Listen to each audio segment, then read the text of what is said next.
کبھی ایسا محسوس ہوا ہے کہ عبادت کر تو رہے ہیں لیکن دل نہیں لگ رہا، ایک تھکاوٹ سی محسوس ہوتی ہے؟ آج ہم اسی پر بات کریں گے کہ اس روحانی تھکن پر قابو کیسے پایا جائے اور اپنی عبادت میں وہ پہلی والی تازگی اور توانائی کیسے واپس لائی جائے۔ تو آج ہم کیا کیا دیکھنے والے ہیں؟ سب سے پہلے ہم ایک بنیادی سوال سے شروع کریں گے، پھر روحانی تھکاوٹ کی علامات کو پہچانیں گے، اس کے بعد ایک بہت ہی طاقتور اصول کو سمجھیں گے کہ اللہ کبھی نہیں تھکتا، پھر دل کی کیفیت پر بات کریں گے اور آخر میں دیکھیں گے کہ روحانی سٹیمنا کیسے بنایا جائے اور اس کوشش میں خوبصورتی کیسے تلاش کی جائے۔ چلیں شروع کرتے ہیں ایک ایسے سوال سے جو شاید تھوڑا مشکل لگے، لیکن یہ خود کو سمجھنے کے لیے بہت ضروری ہے۔ ہمیں اپنے اندر جھانک کر دیکھنا ہوگا۔ ایک منٹ رکیے، یہ کوئی الزام نہیں ہے، بلکہ یہ اپنے آپ سے ایمانداری سے پوچھنے والا سوال ہے۔ کیا کبھی ایسا ہوتا ہے کہ قرآن کھولا لیکن ذہن کہیں اور ہے؟ کیا دین کی باتوں سے زیادہ دوسری دنیاوی باتوں میں دل لگتا ہے؟ یہ سوالات اپنی روحانی حالت کو جانچنے کا ایک پیمانہ ہے۔ اچھا، تو یہ روحانی تھکاوٹ آخر دکھتی کیسی ہے؟ اس کی کچھ ٹھوس نشانیاں ہیں جو ہماری روزمرہ کی عبادت میں نظر آ سکتی ہیں۔ یہ ساری باتیں شاید ہم میں سے بہت سے لوگوں کو جانی پہچانی لگیں۔ جب نماز یا کوئی بھی عبادت دل کو سکون دینے کے بجائے صرف ایک ڈیوٹی یا ایک بوجھ لگنے لگے تو یہ ایک کلیئر سائن ہے کہ ہماری روحانی بیٹری کو چارجنگ کی سخت ضرورت ہے۔ تو پھر اس کا حل کیا ہے؟ حل ایک بہت ہی سادہ لیکن گہرے الہی اصول میں چھپا ہوا ہے، اور وہ یہ کہ اللہ کی طرف سے کبھی کوئی کمی نہیں ہوتی۔ اور یہاں جو بات سمجھنے والی ہے وہ بہت گہری ہے۔ نبی کریم صلی اللہ علیہ وسلم کا یہ فرمان ہمیں بتاتا ہے کہ مسئلہ اللہ کی طرف سے نہیں ہے، وہ تو ہمیشہ دینے کو تیار ہے۔ اصل میں تھکاوٹ اور اکتاہٹ ہماری طرف سے آتی ہے۔ اس اصول کو سمجھنے کے لیے یہ واقعہ بہت اہم ہے۔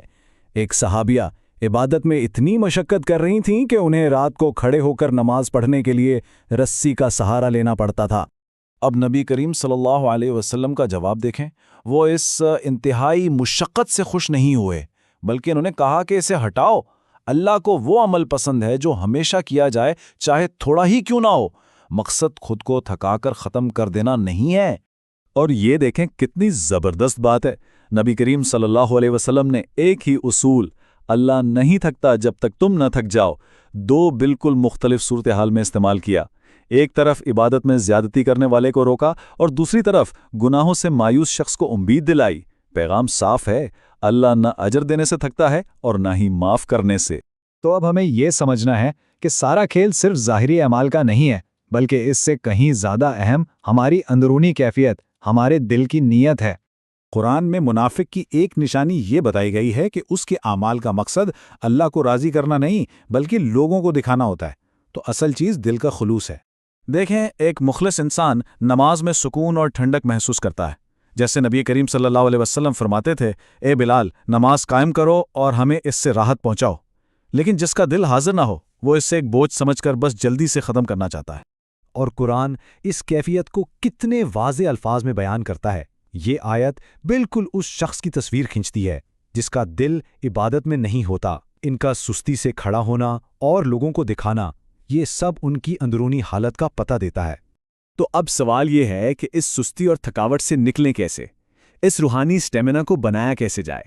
اس کے لیے ایک بڑی زبردست اور عملی مثال ہے۔ یہ بالکل جم جانے کی طرح ہے۔ جب کوئی پہلی بار جم جاتا ہے تو ہر طرف درد ہوتا ہے، بہت مشکل لگتا ہے، لیکن اگر وہ مستقل مزاجی سے جاتا رہے تو وہی ورزش اس کی طاقت بن جاتی ہے۔ عبادت کا بھی یہی معاملہ ہے۔ شروع میں مشکل لگے گی، لیکن ثابت قدمی سے اس میں مٹھاس آنے لگتی ہے۔ تو کی پوائنٹ کیا ہے؟ بس کرتے رہیں، اس وقت تک کرتے رہیں جب تک وہ مشکل نہ لگے۔ اگر قرآن پڑھنا بھاری لگتا ہے تو اسے پڑھتے رہیں یہاں تک کہ اس میں مزہ آنے لگے۔ اگر نماز میں دل نہیں لگتا تو اسے ادا کرتے رہیں یہاں تک کہ وہ روح کی غذا بن جائے۔ آخر میں ہمیں اس پورے مسئلے کو ایک نئے زاویے سے دیکھنا ہے۔ یہ صرف اکتاہٹ کے خلاف جنگ نہیں ہے، بلکہ یہ کوشش کے اندر خوبصورتی تلاش کرنے کا ایک سفر ہے۔ یہ بات ہمیشہ یاد رکھیں کہ اللہ صرف ہمارے اعمال کو نہیں دیکھتا، وہ ہمارے دلوں کے حال کو بھی جانتا ہے۔ وہ دیکھتا ہے کہ ہم کس نیت سے، کس جذبے سے اس کی طرف آ رہے ہیں۔ ہمارا اصل مقصد صرف کچھ حرکات کرنا نہیں، بلکہ اپنے دل کو اللہ سے جوڑنا ہے۔